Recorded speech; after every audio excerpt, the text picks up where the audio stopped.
Hello friend, स्वागत है आपका अपने चैनल आज क्लास में। आज की इस वीडियो में हिंदी के 40 काफ़ी महत्वपूर्ण ऑब्जेक्टिव प्रश्न का रिवीजन करेंगे। और ये जो 40 ऑब्जेक्टिव प्रश्न है ये आपके फाइनल बोर्ड परीक्षा के लिए काफ़ी महत्वपूर्ण है, तो एक भी प्रश्न आप लोग स्किप मत कीजिएगा। वीडियो को प्लीज़ आप लोग शुरू से लेके अंत तक देखिएगा। और चैनल को अभी तक आप सब्सक्राइब नहीं किए हैं तो चैनल को सब्सक्राइब कर लीजिएगा। और सब्सक्राइब करने के बाद एक बेल आइकन आता है तो बेल आइकन को दबा के ऑल पे कर लीजिएगा, ताकि जब भी लाइव क्लास हो तो आपके पास नोटिफिकेशन पहुंचता रहे। और इसका पीडीएफ हम आपको बिल्कुल फ्री में देंगे। जैसे ही क्लास खत्म होता है आप हमारे वेबसाइट पे जाइएगा और इसका पीडीएफ आप लोग डाउनलोड कर लीजिएगा। तो आइए शुरू करते हैं पहले नंबर प्रश्न से। तो पहला नंबर प्रश्न है कि भीमराव अंबेडकर का जन्म कहाँ हुआ था। ए ऑप्शन है महाराष्ट्र में, बी ऑप्शन है मध्य प्रदेश में, सी ऑप्शन है उत्तर प्रदेश में, डी ऑप्शन है बिहार में। तो यहाँ पे आपको बताना है कि भीमराव अंबेडकर का जन्म कहाँ हुआ था। तो मध्य प्रदेश में हुआ था, इसे आपको याद रखना है। यहाँ पे बी वाला ऑप्शन बिल्कुल ही सही हो जाएगा। और भारतीय संविधान किसने लिखा है, तो डॉक्टर भीमराव अंबेडकर जी ने लिखा है। तो ये भी साथ में आपको याद रखना है। आइए देखते हैं अगला प्रश्न,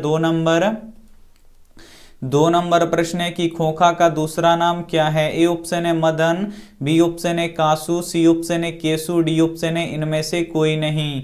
तो यहाँ पे आपको बताना है कि खोखा का दूसरा नाम क्या है। तो खोखा का दूसरा नाम कासू है, इसे आपको याद रखना है। यहाँ पे बी वाला ऑप्शन बिल्कुल ही सही हो जाएगा। और कासू किसका लड़का है, तो सेन साहब का लड़का है। तो ये भी साथ में आपको याद रखना है। आइए देखते हैं अगला प्रश्न, तीन नंबर प्रश्न है कि भारत में सर्वाधिक आबादी कहाँ बसती है। ए ऑप्शन है महानगरों में, बी ऑप्शन है शहरों में, सी ऑप्शन है गाँव में, डी ऑप्शन है गलियों में। तो यहाँ पे आपको बताना है कि भारत में सर्वाधिक आबादी कहाँ बसती है। तो भारत में सर्वाधिक आबादी गाँव में बसती है, इसे आपको याद रखना है। यहाँ पे सी वाला ऑप्शन बिल्कुल ही सही हो जाएगा। और भारत माता कहाँ निवास करती हैं, तो गाँव में निवास करती हैं। तो ये भी साथ में आपको याद रखना है। आइए देखते हैं अगला प्रश्न, चार नंबर प्रश्न है कि अंबेडकर के अनुसार भाईचारे का वास्तविक रूप है। ए ऑप्शन है शहद के तरह, बी ऑप्शन है दूध पानी के मिश्रण की तरह, सी ऑप्शन है शक्कर पानी के मिश्रण की तरह, डी ऑप्शन है इनमें से सभी।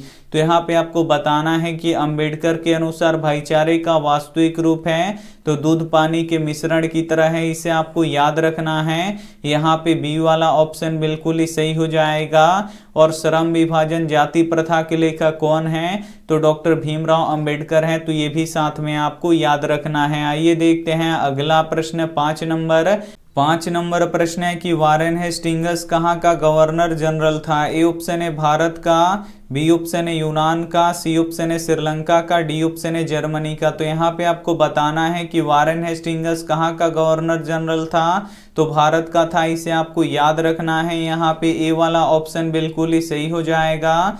हिंदी के काफ़ी महत्वपूर्ण 40 ऑब्जेक्टिव प्रश्न का रिवीजन करेंगे। और ये जो 40 ऑब्जेक्टिव प्रश्न है ये आपके फाइनल बोर्ड परीक्षा के लिए काफ़ी महत्वपूर्ण है, तो एक भी प्रश्न आप लोग स्किप मत कीजिएगा। वीडियो को प्लीज़ आप लोग शुरू से लेके अंत तक देखिएगा।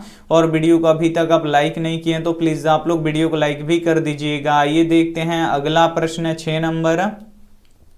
6 नंबर प्रश्न है कि गिरधरलाल सेन साहब की फैक्ट्री में क्या था। ए ऑप्शन है किरानी, बी ऑप्शन है ड्राइवर, सी ऑप्शन है मैनेजर, डी ऑप्शन है इनमें से कोई नहीं। तो यहाँ पे आपको बताना है कि गिरधरलाल सेन साहब की फैक्ट्री में क्या था, तो किरानी था, इसे आपको याद रखना है। यहाँ पे ए वाला ऑप्शन बिल्कुल ही सही हो जाएगा। और मदन किसका पुत्र था, तो गिरधरलाल का पुत्र था। तो ये भी साथ में आपको याद रखना है। आइए देखते हैं अगला प्रश्न, 7 नंबर प्रश्न है कि दारिश क्या है। ए ऑप्शन है सोने के सिक्के, बी ऑप्शन है चांदी के सिक्के, सी ऑप्शन है पीतल के सिक्के, डी ऑप्शन है लोहे के सिक्के। काफी महत्वपूर्ण प्रश्न है ये आपके बोर्ड परीक्षा के लिए।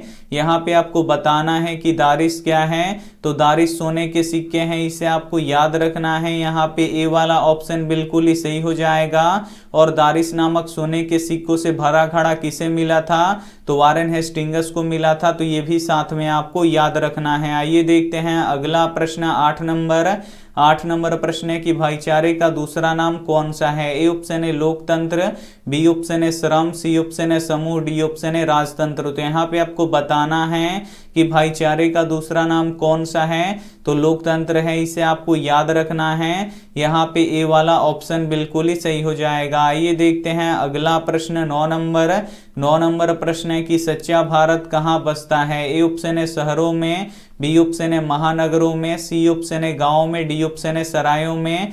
काफी महत्वपूर्ण प्रश्न है ये आपके बोर्ड परीक्षा के लिए।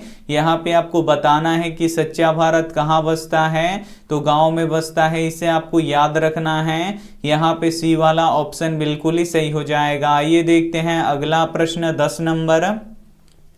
10 नंबर प्रश्न है कि खोखा के दांत किसने तोड़ डाले? ए ऑप्शन है कासू ने, बी ऑप्शन है मदन ने, सी ऑप्शन है सेन साहब ने, डी ऑप्शन है गिरधर लाल ने। तो यहाँ पे आपको बताना है कि खोखा के दांत किसने तोड़ डाले, तो मदन ने तोड़ डाले, इसे आपको याद रखना है। और कितने दांत तोड़े, तो 2 दांत तोड़े, तो ये भी साथ में आपको याद रखना है। यहाँ पे बी वाला ऑप्शन बिल्कुल ही सही हो जाएगा। आइए देखते हैं अगला प्रश्न 11 नंबर प्रश्न है कि मुंडा किस देश की जाति है? ए ऑप्शन है चीन की, बी ऑप्शन है भारत की, सी ऑप्शन है मंगोल की, डी ऑप्शन है मुल्तान की। तो यहाँ पे आपको बताना है कि मुंडा किस देश की जाति है, तो मुंडा भारत की जाति है, इसे आपको याद रखना है। यहाँ पे बी वाला ऑप्शन बिल्कुल ही सही हो जाएगा। एक प्रश्न ये भी पूछा जाता है कि किस देश में सबसे अधिक जातियां हैं, तो अपने देश भारत में है, तो ये भी साथ में आपको याद रखना है। आइए देखते हैं अगला प्रश्न 12 नंबर प्रश्न है कि बुद्ध एंड हिज धम्मा के लेखक कौन है? ए ऑप्शन है भीमराव अंबेडकर, बी ऑप्शन है जवाहरलाल नेहरू, सी ऑप्शन है मैक्स मुलर, डी ऑप्शन है गुणाकर मूले। तो यहाँ पे आपको बताना है कि बुद्ध एंड हिज धम्मा के लेखक कौन है, तो डॉक्टर भीमराव अंबेडकर हैं, इसे आपको याद रखना है। यहाँ पे ए वाला ऑप्शन बिल्कुल ही सही हो जाएगा। आइए देखते हैं अगला प्रश्न 13 नंबर प्रश्न है कि प्लेटो और कांट थे। ए ऑप्शन है वीर, बी ऑप्शन है महान दार्शनिक, सी ऑप्शन है नाविक, डी ऑप्शन है सैनिक। काफी महत्वपूर्ण प्रश्न है ये आपके बोर्ड परीक्षा के लिए। यहाँ पे आपको बताना है कि प्लेटो और कांट थे, तो प्लेटो और कांट महान दार्शनिक थे, इसे आपको याद रखना है। यहाँ पे बी वाला ऑप्शन बिल्कुल ही सही हो जाएगा। आइए देखते हैं अगला प्रश्न 14 नंबर प्रश्न है कि सेन साहब की मोटर कार किस रंग की थी? ए ऑप्शन है लाल, बी ऑप्शन है सफेद, सी ऑप्शन है काला, डी ऑप्शन है नीला। तो यहाँ पे आपको बताना है कि सेन साहब की मोटर कार किस रंग की थी, तो काली रंग की थी, इसे आपको याद रखना है। यहाँ पे सी वाला ऑप्शन बिल्कुल ही सही हो जाएगा। और जो सेन साहब की मोटर कार थी ये कितने की थी, तो 7,500 रुपये की थी, तो ये भी साथ में आपको याद रखना है। आइए देखते हैं अगला प्रश्न 15 नंबर प्रश्न है कि निर्लज अपराधी किसे कहा गया है? ए ऑप्शन है नाखून को, बी ऑप्शन है चोर को, सी ऑप्शन है डाकू को, डी ऑप्शन है बदमाश को। तो यहाँ पे आपको बताना है कि निर्लज अपराधी किसे कहा गया है, तो नाखून को कहा गया है, इसे आपको याद रखना है। यहाँ पे ए वाला ऑप्शन बिल्कुल ही सही हो जाएगा।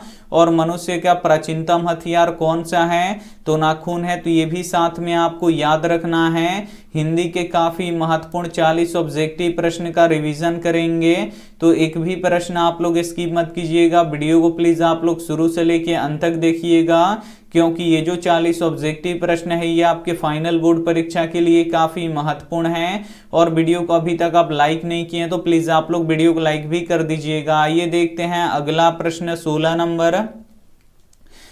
नंबर प्रश्न है कि प्राचीन मानव का प्रमुख अस्त्र शस्त्र था। ए ऑप्शन है दांत, बी ऑप्शन है नाखून, सी ऑप्शन है पैर, डी ऑप्शन है पत्थर के औजार। तो यहाँ पे आपको बताना है कि प्राचीन मानव का प्रमुख अस्त्र शस्त्र था, तो नाखून था, इसे आपको याद रखना है। यहाँ पे बी वाला ऑप्शन बिल्कुल ही सही हो जाएगा। आइए देखते हैं अगला प्रश्न 17 नंबर प्रश्न है कि जाति प्रथा का सबसे बड़ा दोष क्या है? ए ऑप्शन है लिंग निर्धारित करना, बी ऑप्शन है पेशे का निर्धारित करना, सी ऑप्शन है संस्कार का निर्धारित करना, डी ऑप्शन है इनमें से कोई नहीं।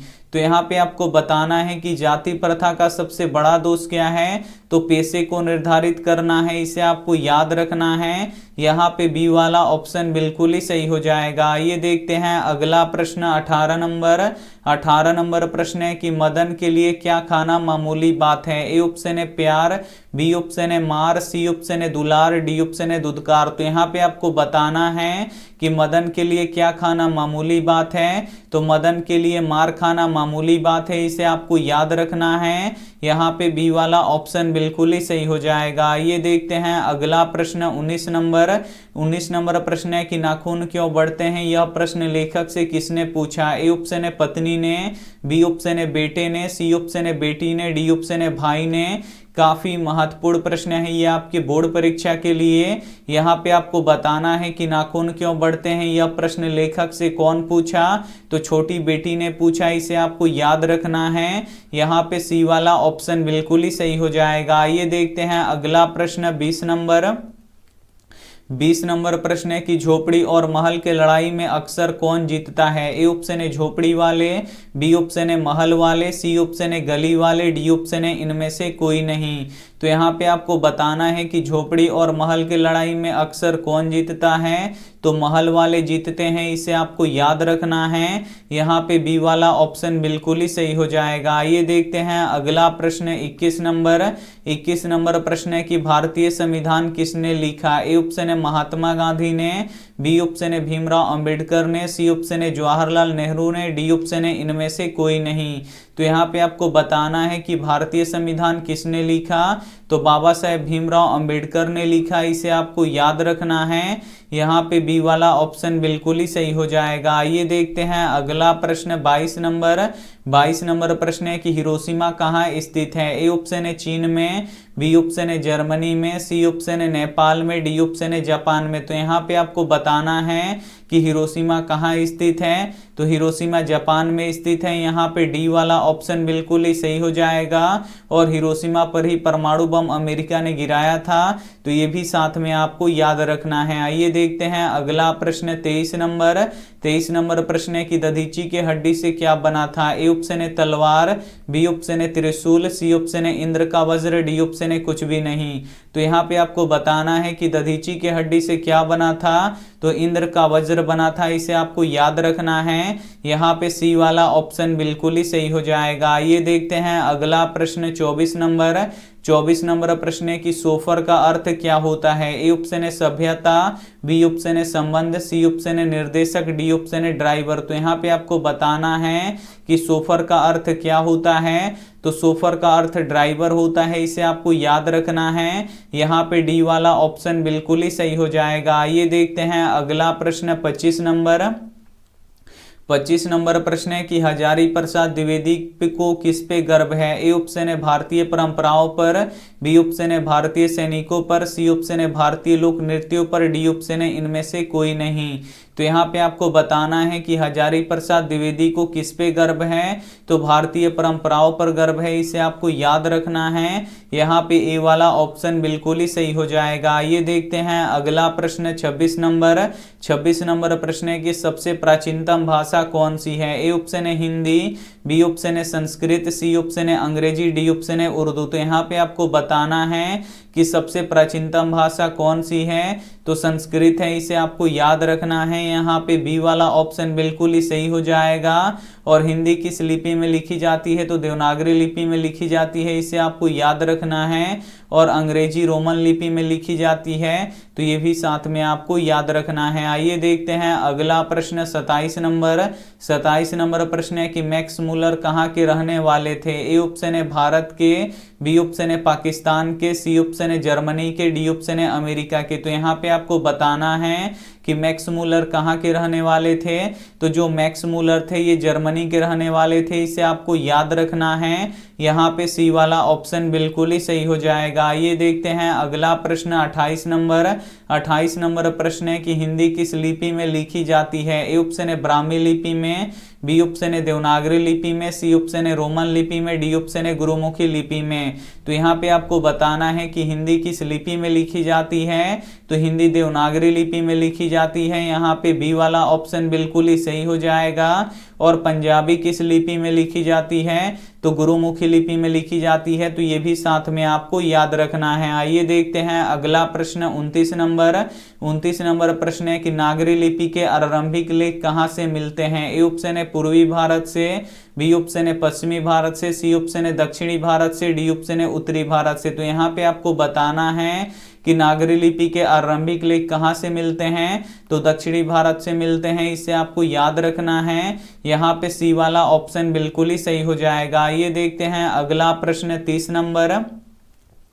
30 नंबर प्रश्न है कि बेतमा कहाँ स्थित है। ए ऑप्शन है पटना के पास, बी ऑप्शन है इंदौर के पास, सी ऑप्शन है पुणे के पास, डी ऑप्शन है इलाहाबाद के पास। तो यहाँ पे आपको बताना है कि बेतमा कहाँ स्थित है। तो जो बेतमा है ये इंदौर के पास स्थित है, इसे आपको याद रखना है। यहाँ पे बी वाला ऑप्शन बिल्कुल ही सही हो जाएगा। ये देखते हैं अगला प्रश्न 31 नंबर। 31 नंबर प्रश्न है कि टकसाल का संबंध किससे है। ए ऑप्शन है सिक्कों से, बी ऑप्शन है अभिलेखों से, सी ऑप्शन है लिपि से, डी ऑप्शन है अनाज से। तो यहाँ पे आपको बताना है कि टकसाल का संबंध किससे है, तो सिक्कों से है, इसे आपको याद रखना है। टकसाल में सिक्कों की छपाई होती है, यहाँ पे ए वाला ऑप्शन बिल्कुल ही सही हो जाएगा। ये देखते हैं अगला प्रश्न 32 नंबर। 32 नंबर प्रश्न है कि किस बादशाह ने राम सीता की आकृति वाले सिक्के चलाए थे। ए ऑप्शन है अकबर ने, बी ऑप्शन है शेरशाह ने, सी ऑप्शन है शाहजहां ने, डी ऑप्शन है जहांगीर ने। तो यहाँ पे आपको बताना है कि किस बादशाह ने राम सीता के आकृति वाले सिक्के चलाए थे, तो अकबर ने चलवाए थे, इसे आपको याद रखना है। यहाँ पे ए वाला ऑप्शन बिल्कुल ही सही हो जाएगा। ये देखते हैं अगला प्रश्न 33 नंबर।